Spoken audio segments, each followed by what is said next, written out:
This is the presentation to the teachers of the Castries Comprehensive Secondary School, delivered on Monday, 29th August 2022, during the retreat in preparation for the academic year 2022-2023, and this was delivered by the Zoom platform.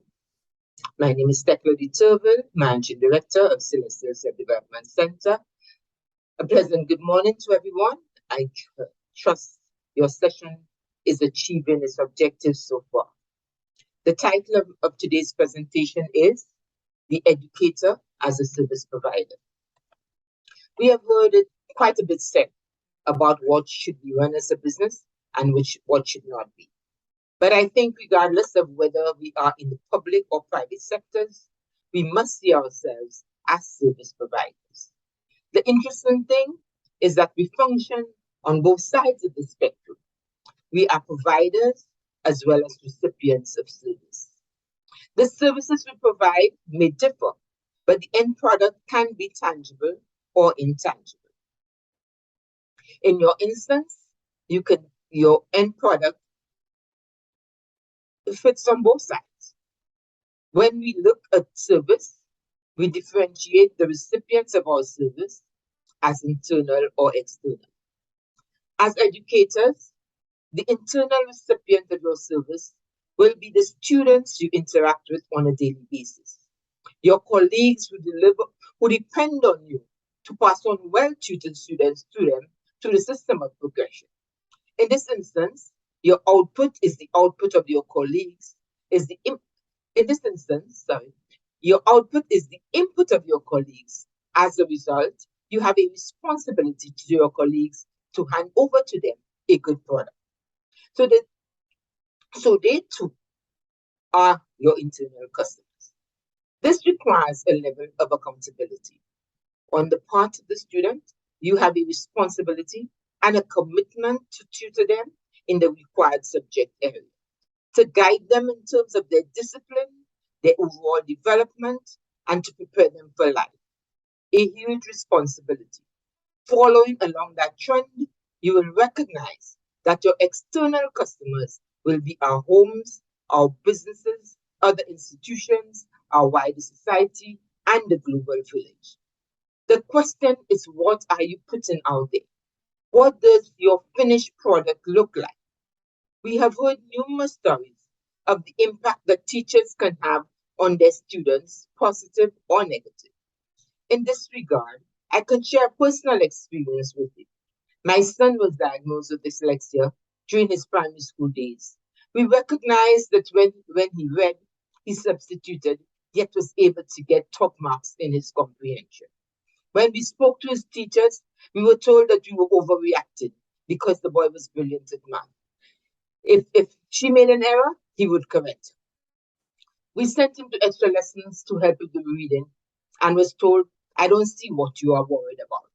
He did his common entrance, did very well. I think it was multiple choice at the time. He went to St. Mary's College, and there everything turned to a mass. A teacher, whom he or I will never forget, threw his English notebook at him with the stinging comment, "This is elementary." Put yourself in that boy's shoes. You know what that can do to a child? His self-esteem, his confidence, his self-belief. Thankfully, he had the parents he had. He was assessed on island, and we were advised to get him out. We were able to send him overseas to complete his college education and to go on to tertiary education. As teachers, you must show empathy. Put yourself in the shoes of that vulnerable child. What if we could not have done otherwise?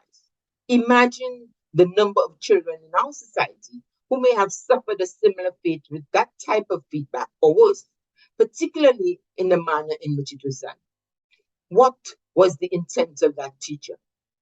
As someone who facilitates soft skills training for businesses, I always say to my participants, praise in public, reprimand in private.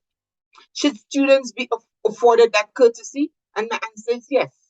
We are dealing with human beings with feelings, and we must always be cognizant of that, regardless of the age group that we are dealing with. I'm hoping that our social scientists can do the necessary research in our penal institutions to get a clear picture regarding cause and effect in terms of contributing factors to where inmates have found themselves. What got us to where we are?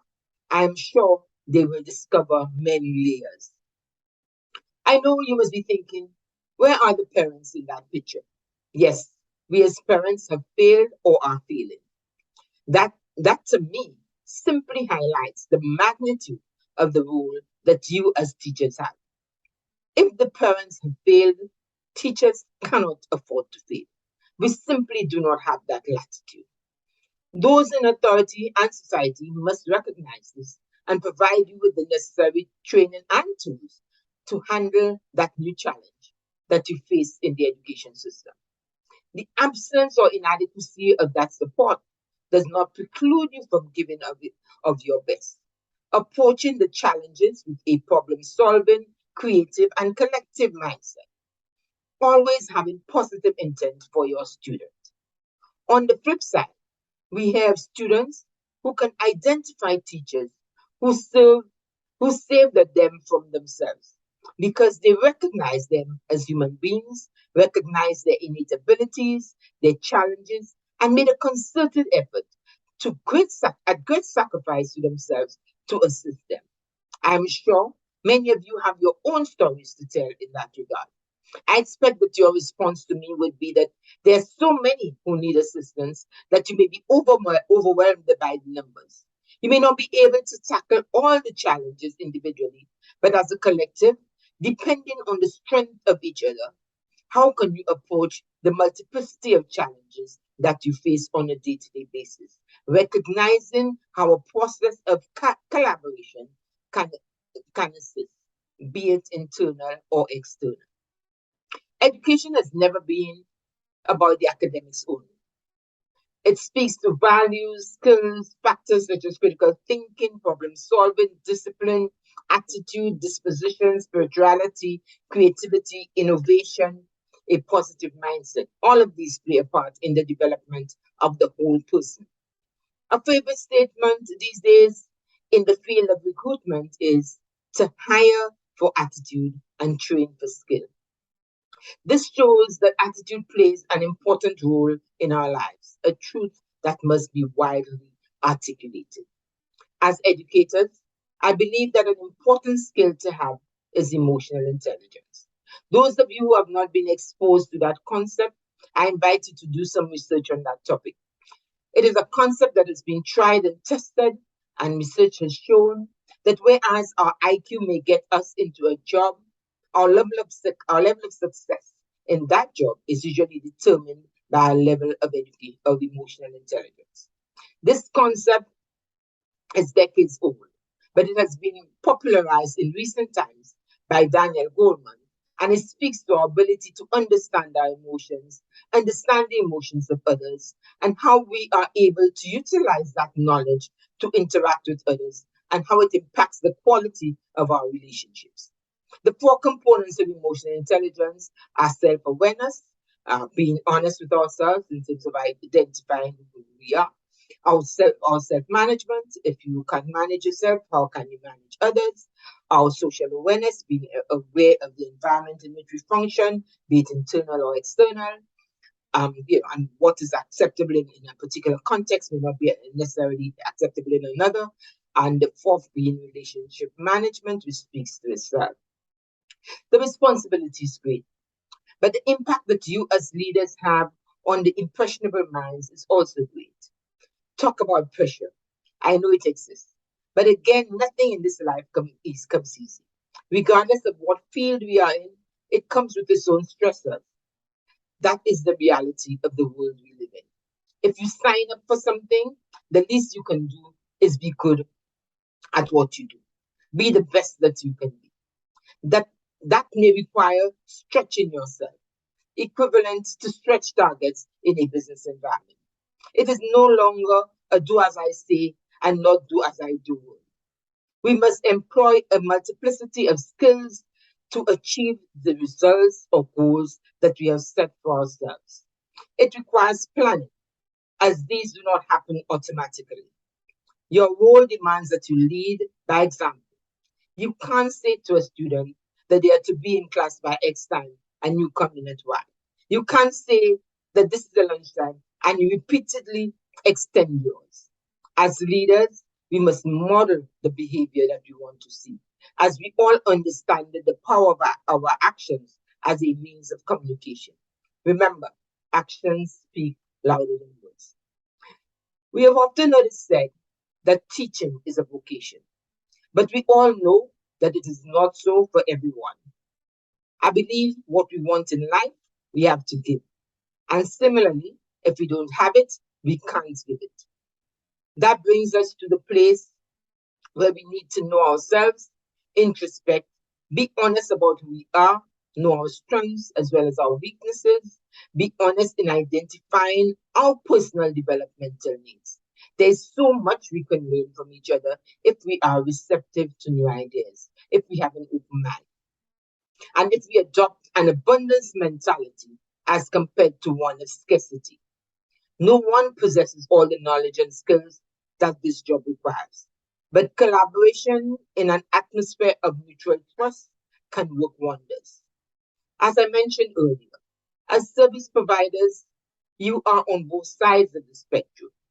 The simple saying, do unto others as you have done unto you, is a basic maxim we can all follow when it comes to how we serve others. I'm sure from your own experience, you remember the teachers, lecturers, professors who impacted you negatively or positively at every stage of your education. In this dynamic and ever changing environment, you must be committed to continuous learning. There's no, there's so much to learn. We do not even know what we do not know. Some of you may have done your degree 10 or so years ago. Most of the concepts you learn may have changed. In this regard, you cannot wait for the Ministry of Education to bridge the gap between where you are and where you want to be. Yes, they too have a responsibility, but you also need to be committed to your own growth and development because we never know when opportunities will come knocking. And there's a saying that good luck is when opportunity meets preparedness. So be prepared. As teachers, you are powerful because your output is the input of every sector of our society. The results you produce impacts everything. I invite you to be the best that you can be, to establish standards for yourself, to introspect and take corrective action when necessary, to give of your best. This 238 square mile rock belongs to all of us, and it is incumbent on each and every one of us to be the change we want to see. It's not about seeing what everyone else is doing or not doing for that matter. It's about what am I doing, where I am, and with what I have. Constantly asking the question, how can I contribute? You must have the mindset that collectively you can make a difference. Reclaim some standards, be your best self, and contribute to the well being of those you serve. I wish you well as you prepare for your new academic year. Be aware of the power you possess for good, and I encourage you to give it your best shot. Our society depends on you and your profession to produce a cadre of citizens we can all be proud of. My children are no longer of school age, but my four grandchildren are in the system. And my prayer for them and all children of school age in our country is that they are blessed with teachers who will help them to recognize their strengths, identify their weaknesses with a view to working on them, unleashing their creativity, impacting a love for learning, thus giving them the opportunity to be their best selves so they can contribute positively to humanity. Ladies and gentlemen, I thank you.